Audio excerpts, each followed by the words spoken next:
आज हम बनाते हैं पंजीरी के लड्डू। तो पंजीरी के लड्डू आज हम बनाएंगे गेहूं के आटे से। तो एक कटोरा मैंने आटा लिया हुआ है, बड़ा सा बर्तन। जैसे आपको मतलब लड्डू चाहिए, जितने ज़्यादा कम उस हिसाब से आप आटा कर सकते हो। तो सबसे पहले सबके लिए नमस्ते, राधे राधे। रजनी रसोई घर में सबका स्वागत है। तो चलिए हम बनाना शुरू करते हैं कि किस तरीके से हम ये पंजीरी वाले लड्डू बनाते हैं। लड्डुओं के लिए मैंने लिया हुआ है बादाम इस तरीके के, और कुछ ले लिए हुए काजू, साथ में लिया हुआ है मैंने गोंद। तो गोंद हमारी सेहत के लिए बहुत ही ज़्यादा सही होता है और हड्डियों के लिए, और मतलब जितनी ताकत हमें मिलती है तो गोंद से मिलती है। तो गोंद जरूर डालिए अगर आपके पास है। तो मैंने इस तरीके का गोंद ले लिया है। गोंद के साथ लिया हुआ है मैंने तिल। अगर आपके पास मखाने नहीं है तो तिल तो हमेशा ही कहीं से भी आप ले सकते हो। तो इस तरीके के मैंने आधा कटोरी तिल ले लिया है। साथ में लिया हुआ मैंने इसके लिए घी। तो हमें अगर घी जैसे आपके पास नहीं है, जैसे किसी के पास नहीं होता है इमरजेंसी में, तो थोड़ा बहुत होना चाहिए, क्योंकि हमें उसके लिए आटा में ज़रूरी होता है डालना। बाकी आप काम थोड़ा सा रिफाइंड या वैसे डाल के कर सकते हैं। गैस कर दिया हुआ चालू मैंने। इसी पे रख देते हैं हम कढ़ाई। तो कढ़ाई को लीजिए, भारी तले की जो होती है, हम उस तरीके की कढ़ाई लेंगे। जो आपके घर में भारी तले की हो उसी तरीके की कढ़ाई लेना हम। तो इसी में हम डाल देते हैं जो घी मैंने आपको दिखाया था, वो सारा घी हम डाल देते हैं इसी में। घी को हमने पिघला लिया है ऐसे इस तरीके से। तो चलिए हम डाल देते हैं इसमें सबसे पहले बादाम। तो बादाम को मतलब ज़्यादा ध्यान से इसको करिए कि ज़्यादा ये डार्क नहीं हो जाए, और इसको चला लें। ज़्यादा गर्म में नहीं डालना है। अगर ज़्यादा गर्म में हम डाल देंगे तो हमारे ये जल जाएंगे और जले हुए अच्छे नहीं लगेंगे। तो इस तरीके के इसको चलाते रहें। तो दे दिया। तो चलिए हम निकाल लेते हैं इनको इस तरीके से। देखिए, साथ में डाल देते हैं हम काजू। काजू को भी इस तरीके से भूंज लेते हैं हम कम गैस पे। तो चलिए हम काजू को भी निकाल लेते हैं। काजू भी देखिए कलर चेंज कर चुके हैं। इस तरीके से काजू भी हम निकाल लेते हैं एक प्लेट में। अब कर देते हैं हम गैस को तेज़, ताकि गैस तेज़ रखेंगे तो हमारा घी ज़्यादा गर्म रहेगा। तो हमेशा गोंद जब भी सेकें कि तेल हमारा खूब अच्छे से गर्म होना चाहिए।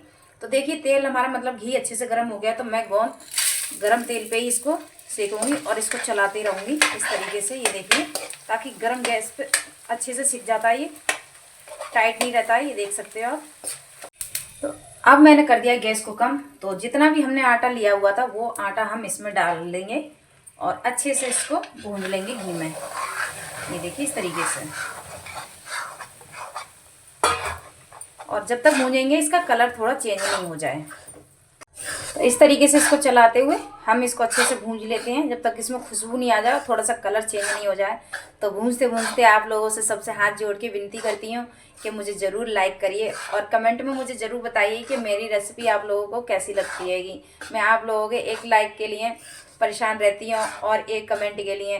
थोड़ा सा नेक अच्छे अच्छे कमेंट करके भेजिए कि मेरी रेसिपी आपको अच्छी लगती है या नहीं।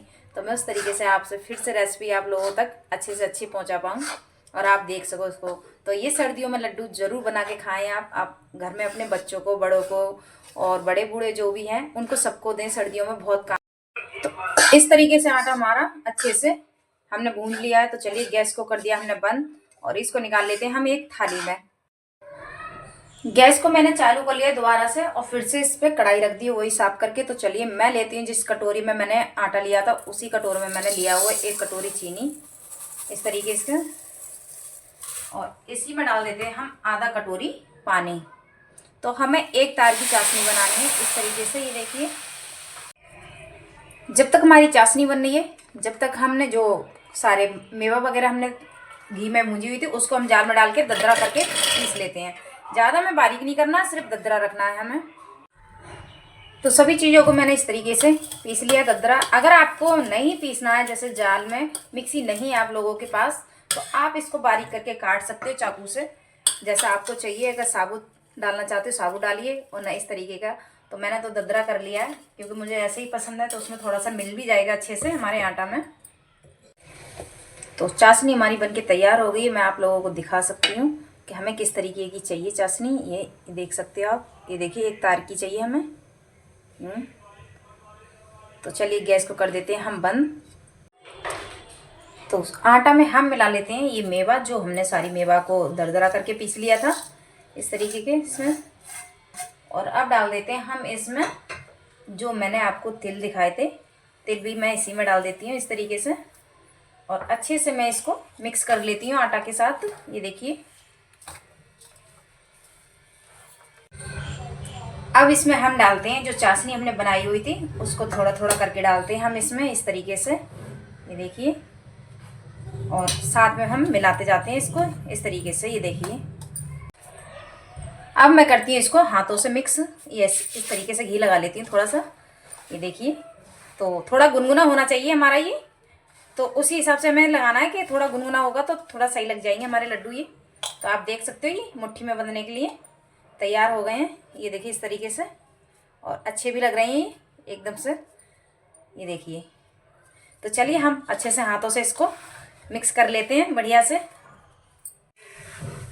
तो सभी लड्डुओं को मैंने इस तरीके से बांध लिया है, तो आप देख सकते हो कि आसानी से बन जाते हैं। और एक बात और मैं आप लोगों को बता दूं, जब ये ठंडा हो जाएगा तो आपके लड्डू मतलब बनेंगे नहीं जल्दी से, तो आप इसको गर्म ही गर्म लगाना है। थोड़ा सा नेक गुनगुना होना चाहिए, जैसे हाथ में हम पकड़ लें इसको, इस तरीके से होना चाहिए इसका ये मतलब जो हमारा हैगा जो मतलब पंजीरी लड्डू जो हमने बनाए हुए हैं आटा से, तो इस तरीके से इसको बनाना है हमें। और बन के तैयार बहुत अच्छे हो जाते हो, खाने में तो बहुत ही स्वादिष्ट हैं ये। तो इस तरीके से ज़रूर बनाइए, और कमेंट करके और लाइक करके मुझे ज़रूर बताइए आप लोगों को ये पंजीरी के लड्डू कैसे लगे।